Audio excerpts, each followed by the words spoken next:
what data is giving you is better questions, which lead to better theses, which help you better understand the business. That's what the cycle is all about. It's not about looking at the same numbers on a screen. Those dashboards, BI dashboards are not going to go away. Executive dashboard, operational dashboards, how many customer success tickets. BI is great for that. But 80% of these questions are going to become conversational in nature. Once I know what my number is, when I ask the question, what percent of it came from Facebook?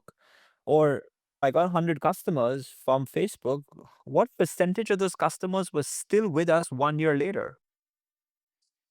I call this sort of day two analytics, right? Like post the dashboard. But day two analytics is very much going to become conversational in nature.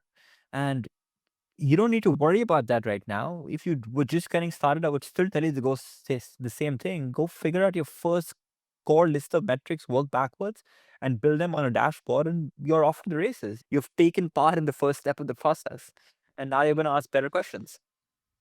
Yeah, I love the approach because you really try and say that, hey, progress over perfection and the process will smooth this out over time.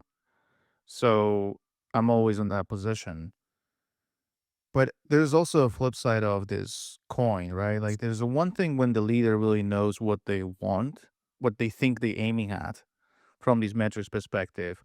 But there's a whole resistance behind the organization they manage, right? So if you're a COO, you're CFO, you're very likely in a traditional company, you are Excel heavy. You're going to have multiple spreadsheets. You're going to have a reporting that is out of sync because people pulling the data at a different schedule, different time. The decision making is becoming more of the judgment than really a data readout. What would be your recommendation for these leaders to do before they implement or while they implementing systems like yours?